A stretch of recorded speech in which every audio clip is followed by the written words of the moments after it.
बिस्मिल्लाहिर्रहमानिर्रहीम। अस्सलाम वालेकुम वरहमतुल्लाह। उम्मीद करता हूँ कि सब दोस्त खैरियत से होंगे। हज़रत ख्वाजा हबीब अजमी रहमतुल्लाह अलैह बड़े जलील व कदर औलिया में से हैं। तरीक़त में आप हज़रत ख्वाजा हसन बसरी रहमतुल्लाह अलैह के खलीफा थे। इब्तदा में बहुत दौलतमंद थे लेकिन सूदखोर थे। हर रोज़ तकाज़ा करने जाते, जब तक वसूल करके ले ना आते उसे ना छोड़ते। एक रोज़ किसी मकरूज़ के घर गए लेकिन वो घर पर मौजूद ना था। उसकी बीवी ने कहा कि उसके पास कर्ज अदा करने के लिए रकम नहीं है, अलबत्ता बकरी ज़िबा की थी, उसकी गर्दन मौजूद है जो हमने घर पर पकानी है। लेकिन आप इस औरत से बकरी का गोश्त ज़बरदस्ती ले आए और घर पहुंचकर बीवी से कहा कि ये सूद में मिली है, इसे पका लो। बीवी ने कहा कि आटा और लकड़ियाँ भी ख़त्म हैं, उसका भी बंदोबस्त कर दो। आप दूसरे कर्जदारों के पास गए और ये चीज़ें भी सूद में ले आए। जब खाना तैयार हो गया तो किसी सवाली ने आवाज़ दी कि भूखा हूँ, कुछ खाने को दे दो। आपने अंदर ही से उस साइल को झिड़क दिया। साइल चला गया। जब आपकी बीवी ने हांडी से सालन निकालना चाहा तो देखा कि वहाँ खून ही खून है। बीवी ने हैरान होकर शौहर की तरफ देखा और कहा कि अपनी शरारतों और कंजूसी का नतीजा देख लो। हज़रत ख्वाजा हबीब अजमी ने ये माजरा देखा तो हैरान रह गया। उस वाक़े ने आपकी ज़िंदगी में इनकलाब बर्पा कर दिया। उसी वक्त साबिका बेराह रवी से तौबा की। एक रोज़ बाहर निकले, रास्ते में बच्चे खेल रहे थे। उन्होंने ख्वाजा साहब को देखकर चिल्लाना शुरू कर दिया, हट जाओ, हबीब सूदखोर आ रहा है, हम पर इसकी गिरद भी नहीं पड़नी चाहिए, हम भी इसी की तरह हो जाएंगे। ये सुना तो तड़प उठे, नदामत से सर झुका लिया और कहने लगे, ऐ रब, बच्चों तक को तूने मेरा हाल ज़ाहिर फरमा दिया। ख्वाजा हसन बसरी रहमतुल्लाह अलैह की खिदमत में हाजिर होकर तौबा की, सब कर्जदारों का कर्ज माफ़ कर दिया, अपना सारा माल व असबाब खुदा की राह में दे डाला, इबादत व ज़िक्र इलाही में मसरूफ़ हो गए और साइमुद्दहर और कायमुल्लैल रहने लगे।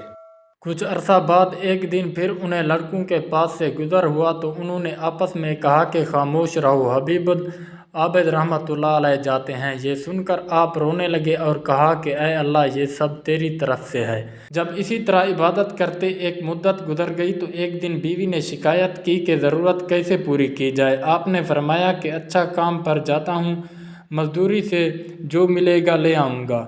चुनांचे आप दिन भर घर से बाहर रहकर अल्लाह की इबादत करते और शाम को घर वापस आ जाते। बीवी उन्हें खाली हाथ देखती तो कहती कि ये क्या मामला है। आप रहमतुल्लाह अलैह फरमाते कि ये मैं काम कर रहा हूँ, जिसका काम कर रहा हूँ वो बड़ा सखी है, कहता है कि वक्त आने पर खुद ही अजर दे दूँगा, फ़िक्र ना करो, लिहाजा मुझे उससे मांगते हुए शर्म आती है। वो कहता है कि हर 10वें रोज़ मजदूरी दे दिया करूँगा। चुनांचा बीवी ने 10 दिन सब्र किया।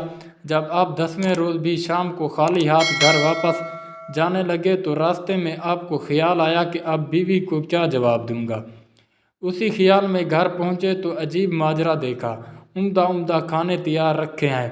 बीवी आपको देखते ही बोल उठी कि ये किस नेक बख्त का काम कर रहे हो, जिसने दिन रात की उजरत इस किस्म की भेजी और 3000 दिरहम नकद भी भेजे हैं, और ये भी कहला भेजा है कि काम ज़्यादा मेहनत से करोगे तो अजरत ज़्यादा दे दूंगा।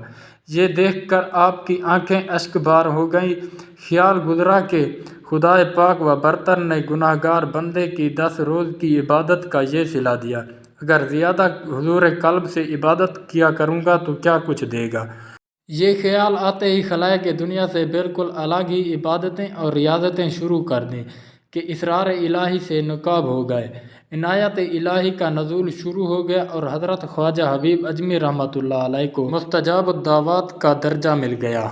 ये हकीकत है कि अल्लाह ताला किसी की मेहनत को रायगा नहीं जाने देते। बेशक जो जितनी मेहनत करेगा उसी कदर वो सिला पाएगा।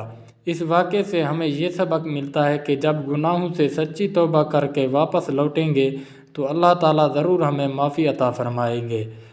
इसलिए मायूस नहीं होना चाहिए बल्कि सच्ची तौबा कर लेनी चाहिए। आज हमारे मुआशरे में सूद का कारोबार और सूदी लेन देन इतना आम हो गया है कि इस बुराई को बुराई ही नहीं समझा जाता, जिसे अल्लाह ताला और उसके रसूल हबीब सल्लल्लाहु अलैहि वसल्लम ने हराम करार दिया है।